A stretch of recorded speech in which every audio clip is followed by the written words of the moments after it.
Hello everybody, you can call me Hunch, and today I'm going to be going over the number one stock I'm going to be buying. I've made videos in the past about me buying LMND stock, which I still like. I still think it's undervalued. Stock prices have come way down, right? I've mainly been only Bitcoin investor, some stacks, which is another crypto related to Bitcoin smart contracts. If you don't know, go look it up. I've got a few videos in the past about it, actually a lot of videos. I'm not going to leave a link because I don't do any editing. But I'm going to be talking about stock that I think I'm going to be buying hand over fist. And I'm going to give my reasoning. I'm not going to do a chart analysis. I'll make another video about that. But today, I'm just going to go over the reasoning. Okay?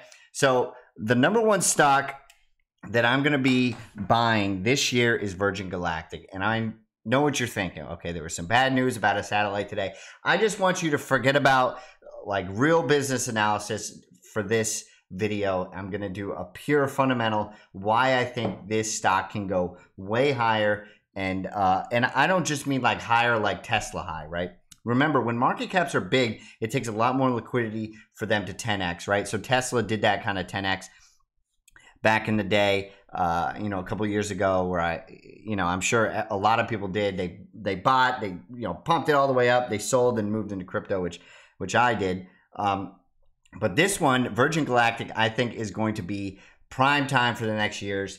Now, not financial advice. They're losing money. They're probably bleeding money, right? It's a high risk industry, right? If you think about SpaceX and the famous interview with Elon Musk, where he talks about almost like passing out in the shower because of his rockets blowing up, essentially. So this is high risk, but I think the reward could be extravagant. Okay, so what I want you to look at here is the market cap. So we got a $1.10 billion market cap, and the other thing I want you to look at is where this was at, $46. Now, do some math.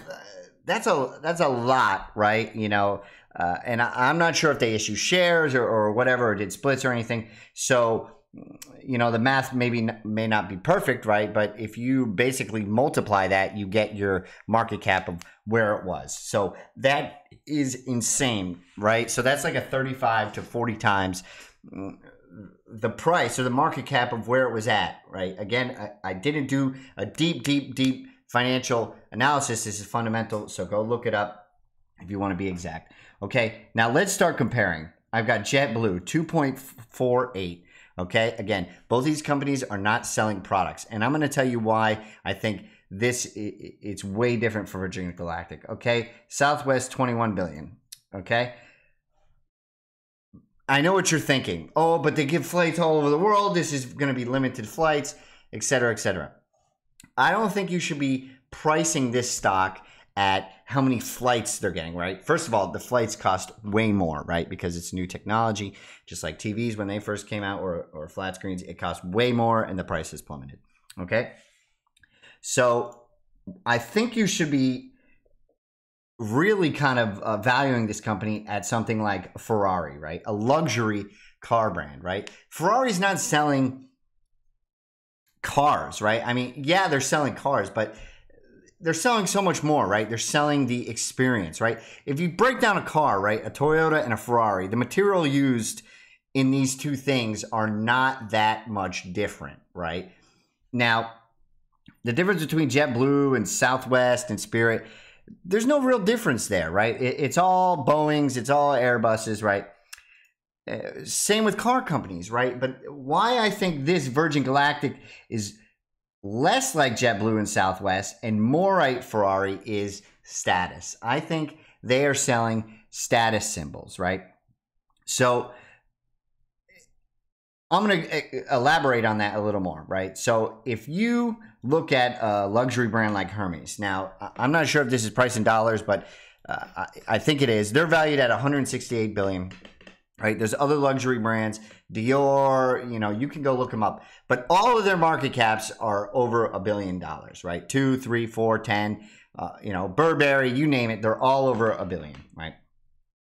And again, what are they selling? They're all selling the same type of thing, handbags, blah, blah, blah, blah, blah. But they're selling the brand and they're selling the experience, the feeling, right? The luxury experience, right? And that's what brings me to Nordstrom, right? Because Nordstrom doesn't own any of the things they sell, right? They're just selling luxury. And at a minimum, what I think Virgin Galactic is worth is at least $2 billion, right? They're selling way more of a luxury experience than Nordstrom is, which is selling all these luxury brands. So I know that it is hard to conceptualize what I'm saying, but if you really think about it, Virgin Galactic is a luxury experience, right? But it's also a technology play, like an advancement of civilization type of situation. And I think when you combine those two together, it is clearly worth way more than $1 billion. Now, my risk profile for this is, right, I'm not going to put $100,000 into this, but I think I'd be comfortable, and this is not financial advice, you do whatever you want, with like a 5 to 10 grand allocation to this, and it like 10X's, 5X's, 25X's, you got yourself a big fat bag. Now, don't do that. Everyone make your own decisions. Everyone has different incomes. Everyone has different experiences. Everybody has different knowledge. Do your own research. But it seems to me that the risk reward to something like this was something this important, right? You have to think, if this fails, is someone going to come in and scoop up this IP, this business model, this brand, right? The Virgin brand. It's not just the rides, right? The Virgin brand is a huge brand, and it's probably more prominent in Britain and Europe. And I haven't been there to experience that feeling, but I think there is something there with that. So that being said, this and then Lemonade, which you can find in a few videos I've talked about, is going to be my #1 stock this year. And then I forgot to mention another reason I like this, right? If you think about my videos, I talk a lot about Bitcoin, right? And one of the things that Bitcoin does is it gives open borders, right? It breaks down those walls. There's no countries, there's no land, right? It's just people on Earth, and we want to connect, right? And it kind of breaks down the borders, U.S. versus China. It's all baloney, man. That's governments versus governments. Bitcoin opens it up to the people, and I think travel, right? If you can make travel from here to China in 3 hours, right? Or here to Europe, right? It's going to break down those borders.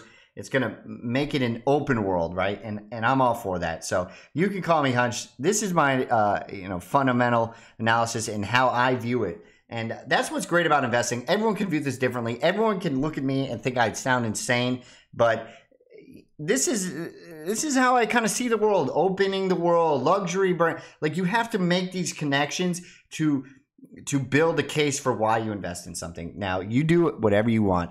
I'm buying Virgin Galactic. Call me Hutch.